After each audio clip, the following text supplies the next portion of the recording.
Hello everybody, welcome back in channel ABP Film, the best channel to review about movie and story. Hanya, kenapa Oi pakai bahasa Inggris? Yes, sik, thank you. Yap, sekali ini Mimin so Inggris ya guys ya. Karena ini edisi baru dari Manhwa Spear Me Great Lord atau kisah Lord Lusu yang sudah memasuki era ranah raw sub Inggris dan China. Jadi Mimin tadi pagi les bahasa Inggris dulu di Oxford University. Baru buat deh alur ceritanya. Jadi mulai sekarang kalian sekalian belajar bahasa Inggris ya. Karena nanti video kali ini berdialog Inggris. Langsung saja pasang headset kalian, atur posisi rebahan, lupakanlah kenangan tentang mantan, dan jangan ngocek pakai tangan kanan. Let's go. Selamat menonton dengan nyaman.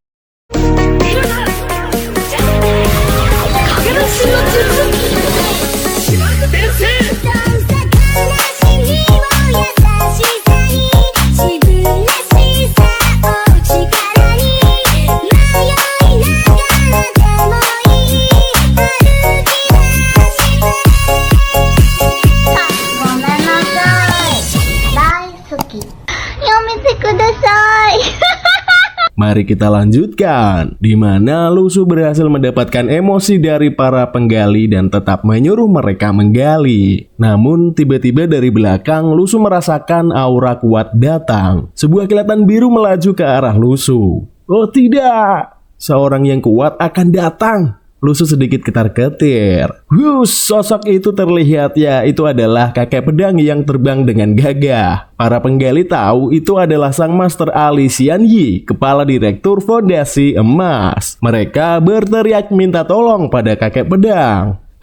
Merepotkan. Lusu menatap kakek pedang dengan mata sinis. Kakek pedang mendarat dan ingin mengecek apa yang terjadi di area ini. Orang-orang itu masih melapor bahwa mereka dipaksa menggali oleh pria di sana, yaitu Lusu. Mereka lapor bahwa Lusu menyuruh mereka kerja sangat berat. Kakek itu seketika menatap Lusu tajam dan berkata, apa yang dikatakan mereka itu benar. Lusu hanya menjawab tenang. Ya, kakek pedang berdiri di hadapan Lusu dan mereka saling menatap satu sama lain. Sementara para penggali itu senang karena mereka yakin Fondasi Emas akan menghukum Lusu. Kakek itu menanyakan pada Lusu apa yang ada di lubang itu. Lusu jujur, dia menggali 500 senjata sihir rusak. Tentu kakek pedang tahu tujuan Lusu mengumpulkan senjata rusak untuk meningkatkan senjata air emasnya. Bukan untuk membunuh orang-orang lemah itu. Dia malah mendukung Lusu dan menyuruh mereka terus menggali. Apa? Terus menggali? Kenapa Fondasi Emas tidak menghentikan orang itu? Padahal tugas mereka menegakkan keadilan. Orang-orang itu kaget melihat jawaban kakek pedang. Mereka penasaran, siapa anak muda itu? Sampai akrab dengan ketua Fondasi Emas. Terpaksa mereka harus menggali lagi, padahal sudah tidak menemukan harta. Mereka merasa keadilan sudah tidak ada lagi di dunia ini. Mereka yang lemah selalu tertindas. Lusu menanyakan keberadaan Xiao Yu pada kakek pedang. Tapi kakek pedang tak melihat karena reruntuhan ini sangat luas. Dia memegang pundak Lusu dan bilang, tak usah mengkhawatirkan Xiao Yu, pasti dia baik-baik saja. Ya tentu Lusu lebih tahu Xiao Yu pasti baik-baik saja dengan dua bodyguard overpowernya. Xiao Yu iblis yang tak mudah dikalahkan. Sebenarnya banyak masuk emosi negatif dari Xiao Yu, tapi gara-gara ratusan emosi dari penggali membuat di data spiritual tertimbun. Dia benar-benar merindukan Xiao Yu. Lalu kakek pedang menanyakan keberadaan gendut Li pada Lusu. Tentu Lusu pura-pura tidak tahu aja. Memangnya kenapa Pak Tua kau mencarinya? Kakek pedang seketika berubah ke mode iblis dan full dengan aura merah niat membunuh karena dia mendapat kabar gendut Li membawa ribuan gargoyle dan membuat onar di reruntuhan. Lusu benar-benar melihat kakek pedang murka. Dia khawatir Tuan Li bisa-bisa dibunuh kakek pedang Master A ini. Hehe, aku tidak pernah melihat gendut Li. Aku dari semalam menemani orang-orang ini menggali harta. Lusu mencoba menenangkan suasana. Sementara penggali itu masih sambat. Dia terus menggali meski gak ada apa-apa. Kakek pedang menanyakan pada Lusu, apa masih menyuruh mereka menggali meski sudah tak ada harta lagi? Kakek pedang memang curiga, ulah misterius Lusu. Dia menduga ada misteri di bawah tanah ini. Nah Lusu, apakah ada sesuatu di bawah sini? Oh tidak Pak Tua, hanya senjata sihir rusak saja. Tiba-tiba terdengar suara ledakan. Boom! Mereka berdua kaget. Nampak sebuah lubang ditemukan para penggali itu efek dari sumber ledakan. Lusu heran, apa itu? Padahal dia memang tidak tahu di bawah sana ada apa. Semua penggali itu baru percaya bahwa insting Lusu benar-benar tajam. Ada sesuatu di bawah tanah itu. Good boy, kau bilang tidak ada apa-apa dan kau menyembunyikannya dariku. Dari belakang kakek pedang menyindir Lusu yang telah membohonginya. Mereka mencoba mendekat ke arah lubang itu. Lusu senang, dia membayangkan ada harta berharga di bawah sana.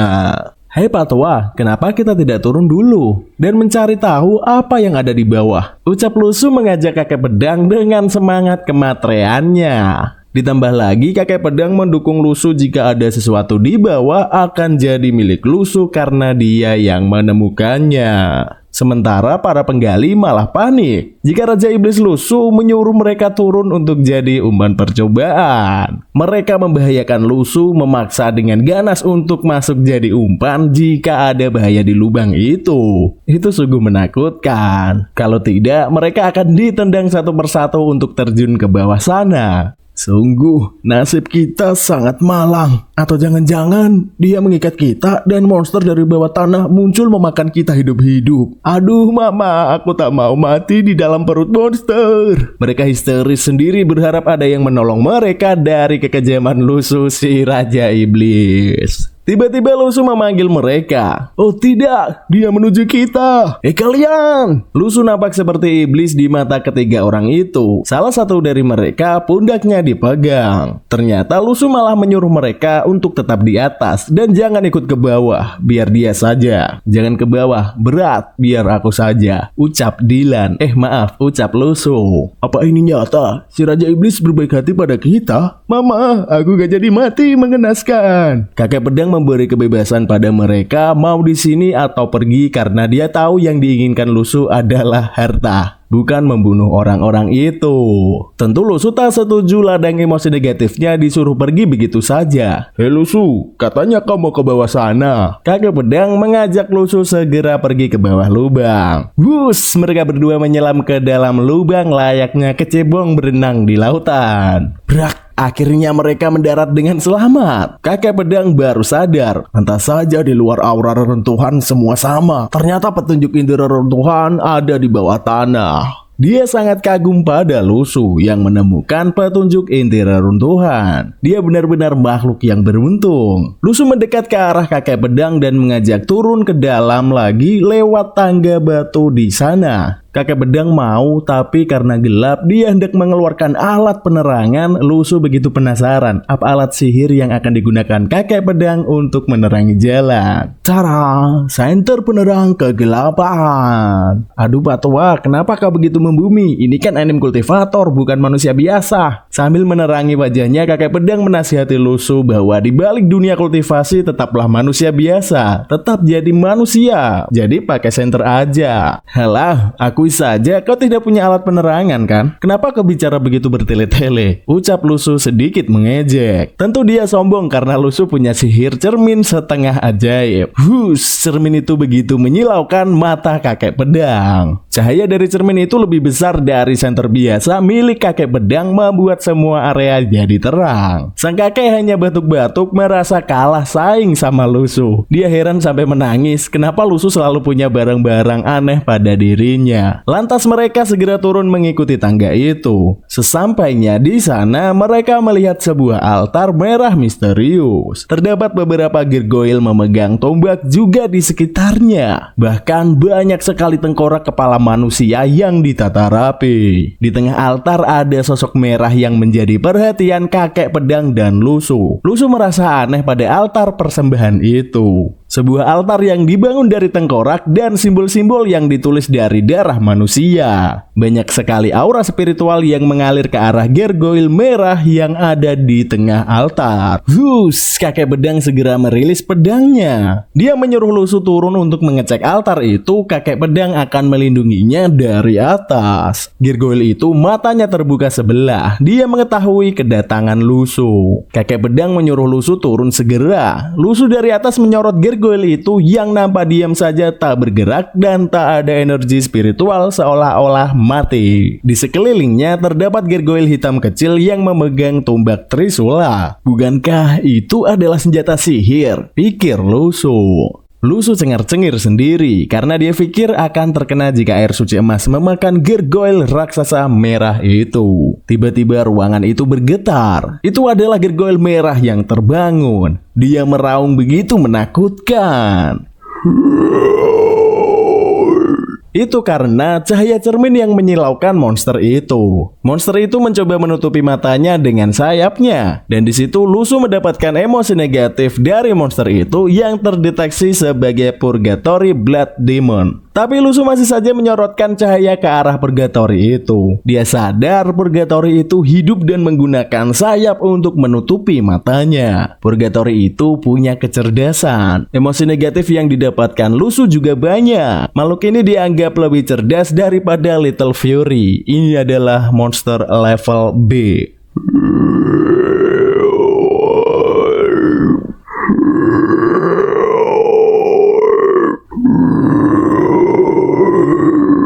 Monster itu meraung sambil menatap ke arah Lusu. Mengetahui monster itu level B, Lusu langsung nimbrung dan sembunyi di belakang kakek pedang. Hehe, aku tidak takut ditatap olehmu. Aku punya master level A, ucap Lusu dalam hati. Makhluk itu bisa bicara dalam hati juga. Wahai manusia sialan, beraninya kau menerangiku dengan cahaya silau. Aku akan memakanmu nanti.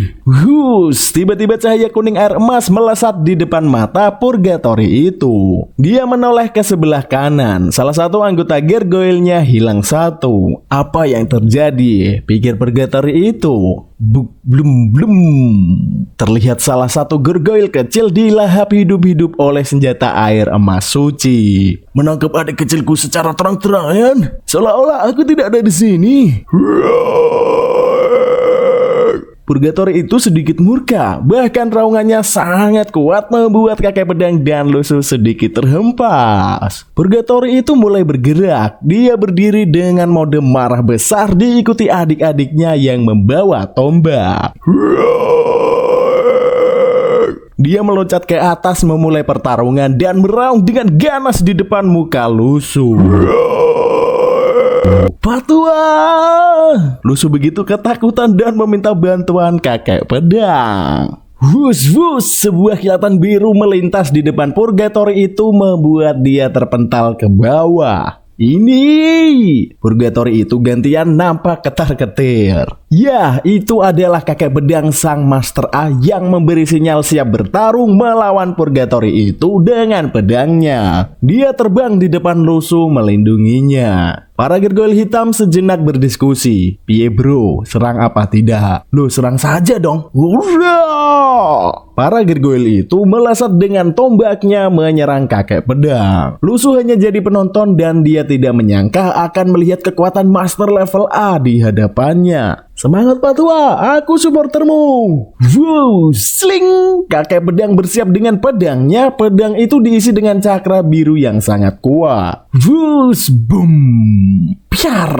Tiba-tiba pedang itu meledak dan hilang begitu saja di tengah-tengah para gargoyle itu. Lusu bingung apa yang terjadi. Kenapa pedangnya hilang? Hanya terlihat aura biru di area pertempuran itu. Dan tubuh gargoyle itu bereaksi seperti retak dan cerot. Semua gargoyle itu meledak satu persatu. Lusu hanya tercengang. Apa? Semua terbunuh hanya hitungan detik. Ternyata aura biru itu adalah energi pedang yang menyebar ke segala penjuru dan serangannya sangat kuat. Apakah ini kekuatan master level A? Lusu hanya pelongo-pelongo melihat betapa kuatnya kakek pedang. Di situ Lusu juga menangis karena semua gargoyle itu musnah terbakar energi pedang dari kakek tua. Lusu merasa 11 gargoyle miliknya musnah terbang sia-sia.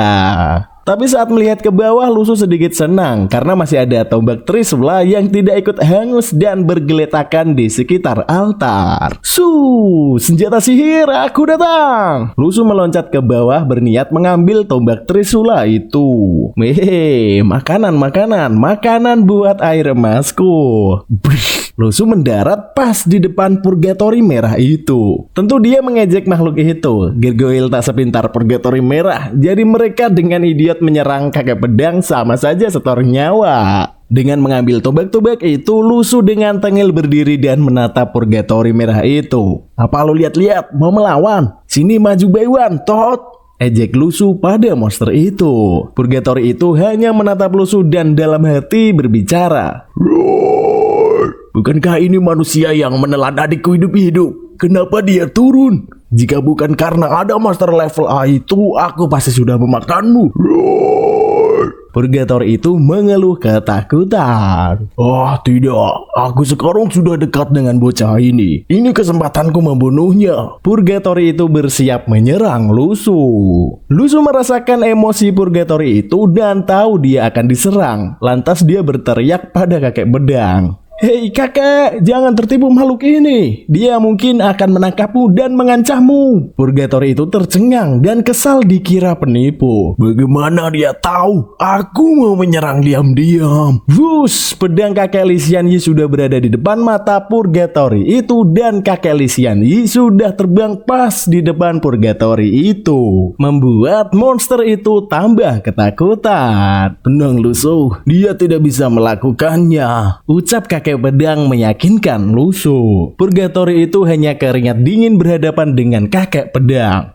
Sialan, dia licik memanggil bodyguard yang kuat. Aku tidak punya kesempatan menyerang kali ini. Halo bro, sehat? Kenapa mukamu pucat? Kau sedang tipes apa masuk angin? Ejek Lusu dengan wajah tengilnya seolah-olah punya ide mengerjai Purgatori itu. Wih, Lusu menusuk-nusuk badan monster Purgatori dengan tombak, layaknya boneka yang digelitiki berkali-kali.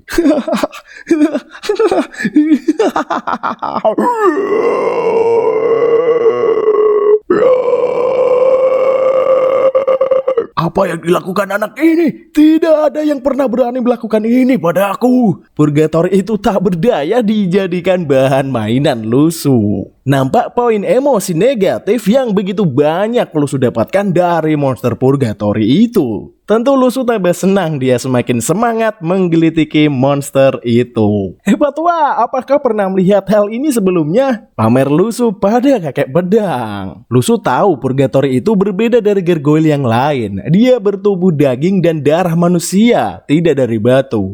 Dia berasumsi ini ada kaitannya dengan kerangka manusia di area ini. Purgatori itu benar-benar dibuat mainan Lusu. Matanya disilaukan Lusu dengan cerminnya hingga membuat dia meraung kesilauan. Ya betul. Lusu, berhentilah main-main. Kakek pedang menyuruh Lusu berhenti. Kakek pedang mengajak Lusu pergi dan minta izin pada Lusu untuk membunuh monster itu. Oh, tidak bisa Pak Tua, tunggu dulu. Kakek bedang bingung, kenapa tidak boleh membunuh monster itu? Apa yang Lusu rencanakan sebenarnya? Wih, Lusu melompat ke atas kepala Purgatori itu. Haha, saatnya melakukan operasi wajah. Apa yang dilakukan anak ini? A few moments later. Baik, sekarang kau boleh membunuhnya Pak Tua. Lusu menusuk-nusuk kepala Purgatori Blood Demon itu hingga pinjol semua. Tidak pernah ada manusia yang menghinaku separah ini. Purgatori itu sudah muak dengan Lusu. Dia amat marah dan ingin membunuh Lusu. Dengan cepat pedang Tuan Lisian Yi menebus tubuh Purgatori itu. Melebih-lebihkan dirimu sendiri, ucap terakhir kakek pedang pada monster itu. Purgatori itu kesakitan dan muntah darah karena pedang itu menembus ke jeroan-jeroannya.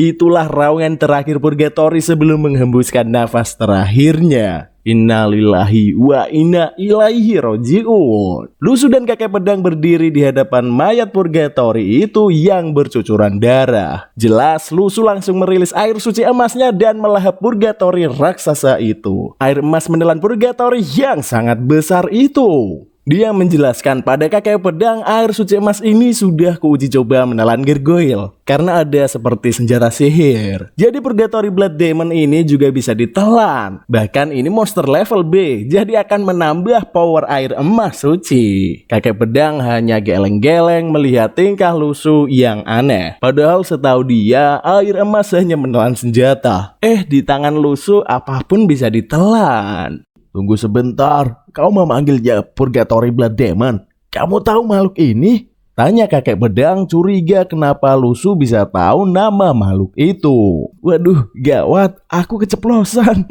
Tidak, aku hanya mengecek nama. Tidaklah makhluk ini berasal dari api penyucian. Lusu mengeles dengan bilang purgatori itu kan artinya api penyucian. Untungnya kakek pedang menganggap itu masuk akal. Alhamdulillah berhasil, pikir Lusu. Lusu mengalihkan pembicaraan, dia bertanya pada kakek pedang. Apa yang akan dilakukan setelah ini? Apa mau memburu gendut Liyi? Lusu, menjauhlah sebentar. Tiba-tiba kakek pedang menyuruh Lusu menjauh dari tempat itu. Lusu nurut aja meski bingung apa maksudnya kakek itu. Saat Lusu sudah cukup menjauh, kakek pedang langsung terbang dan merilis kekuatannya. Apa yang ingin dia lakukan? Lusu nampak kebingungan. Wus, kakek pedang merilis jurus 1000 pedang bukan bayangan dan mulai konsentrasi menutup matanya. Mata kakek itu berubah menjadi biru dan boom. Pedang-pedang itu dengan kuat menerjang lantai altar persembahan itu. Bahkan Lusu tercengang melihat kekuatan kakek Master A. Ini benar-benar kekuatan mengerikan. Selain kuat, jangkauan serangan kakek pedang juga luas. Ini serangan sangat mematikan. Kekuatan ini mampu melawan kultivator biasa meskipun itu ratusan. Nampak sebuah lingkaran sihir di bawah altar dan wus, kakek itu menambah serangannya lagi. Potonglah, boom. Di tempat lain terlihat beberapa kultivator ketakutan seperti ada monster menuju ke arah mereka, yaitu adalah monster gendut berbaju orange yang menyerang semua orang seenak jidatnya. Tentu di belakangnya masih ada gargoyle yang mengejar. Orang-orang itu lantas dijadikan makanan untuk gargoyle itu. Tuan Liyi tersenyum karena dia sengaja menggunakan gargoyle untuk membunuh kultivator dari negara lain. Akhirnya aku bisa membantai semua orang berkat bantuan saudaraku gargoyle, ucap Liyi. Lantas di depannya nampak banyak batu hitam. Tentu Liyi senang. Bantuanku bisa ditingkatkan lagi karena dia tahu gargoyle berasal dari batu. Keluarlah saudaraku. Ternyata Tuan Liyi sengaja mengumpulkan ribuan gargoyle sebagai senjatanya melawan para kultivator asing. Tapi saat dia mengetuk batu itu ada hal aneh. Gargoyle dalam batu itu tidak keluar. Gargoyle itu terjebak di dalam batu dan nampak sebuah pasir di batu itu. Tuan Liyi teringat pasir itu sama dengan elemen yang merobohkan tempat hiburan kemarin. Woi, orang yang kemampuan tanah level B mana yang menargetkanku? Sialan. Kenapa dia mengurung gargoyle itu dengan jerat pasir yang kuat seperti lem? Ya, tentu kita tahu itu adalah ulah Anthony dan Xiao Yu. Nampak Xiao Yu bersin-bersin.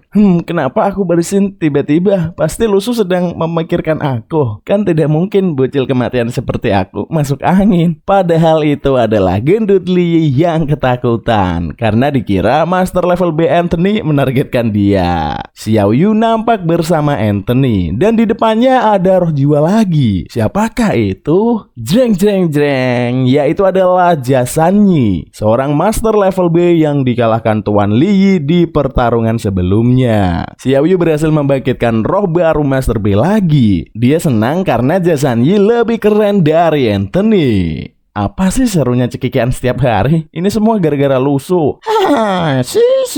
Anthony cekikian. Xiaoyu mulai merasakan kekuatan dari Jasanyi. Seorang pengendali bentuk jalur imajinasi bisa mewujudkan benda apapun yang dikenal dalam bentuk fisik energi di kenyataan. Lantas Xiaoyu mencoba kemampuan Jasanyi. Hei, ayolah tunjukkan sebungkus keripik kentang. Jreng jreng jreng. Benar dong, muncul keripik kentang ungu. Xiaoyu langsung merobeknya dan beneran ada keripik kentang berwarna ungu. Tapi setelah itu Xiaoyu marah. Woi, ini cuma bisa dilihat, gak bisa dimakan. Jadi apa gunanya kau? Xiaoyu kecewa. Dia merasa semua film anime pembohong. Tipe perwujudan tidak bisa mengubah sesuatu secara nyata.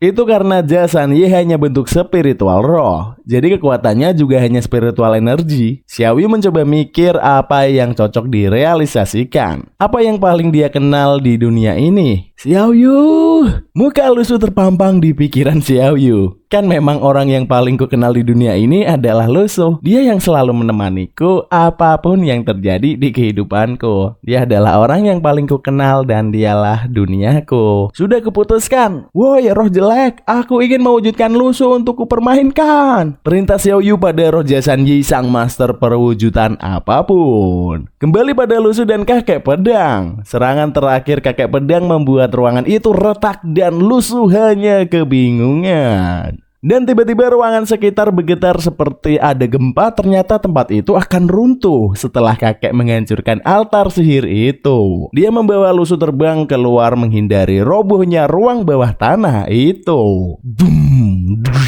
Tempat itu roboh dan meledak dengan dahsyat. Akhirnya mereka kembali ke atas lagi dengan selamat. Tapi suasana reruntuhan berubah setelah altar itu dihancurkan. Bahkan suara-suara ratapan di sana sudah tidak ada lagi. Kakek pedang hendak mengecek sekitar. Lusuh disuruh menunggu.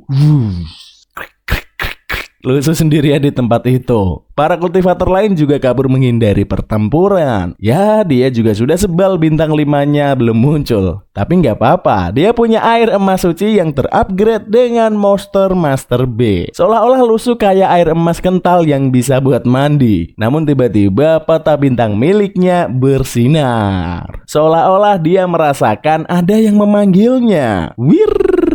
Sosok beraura ungu berbaju putih berdiri tegak. Wah, Lusuh. Ya, itu adalah Xiaoyu yang berhasil membangkitkan kloningan Lusuh. Style dan sepatunya benar-benar mirip. Aku benar-benar berhasil membuat Lusuh. Xiaoyu begitu senang punya mainan baru. Bahkan roh kloning Lusuh itu juga bisa berbicara. Hei Lusuh, apakah mau menghabiskan keripik kentangku lagi? Tidak akan pernah lagi, jawab Lusuh ke Xiaoyu. Mimin panggil Lusuh KW aja ya biar enak. Xiaoyu memberikan beberapa pertanyaan kepada Lusuh KW itu dan jawabannya sama semuanya. Tidak pernah lagi. Dengan muka kaku seperti robot. Apakah kamu mau meninggalkanku di masa depan? Dengan lembut Xiaoyu bertanya kepada Lusuh KW. Tentu jawabannya selalu sama. Tidak akan pernah. Hal itu membuat Xiaoyu kurang puas. Lusuh KW tidak seperti aslinya. Ini seperti Lusuh culun yang hanya di level C tanpa senjata sihir. Kekuatan fisiknya juga lemah. Lusuh yang asli sangat berbeda. Tapi setidaknya alat itu bisa digunakan mengobati rindu Xiaoyu pada Lusuh di masa depan nanti.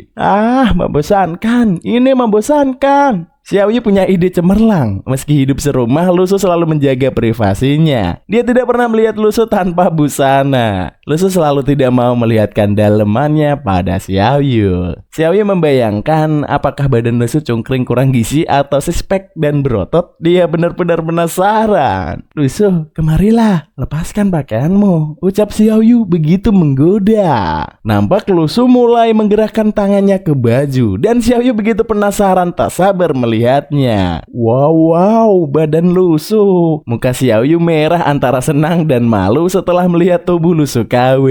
Tapi tiba-tiba, Xiaoyu, apa yang kamu lakukan? Lusuh KW itu membentak Xiaoyu dan menggeprek kepalanya. Ternyata dia juga bisa marah benar-benar seperti Lusuh asli. Tidak, kenapa Lusuh bisa berbicara tanpa instruksiku? Film pun to be continue.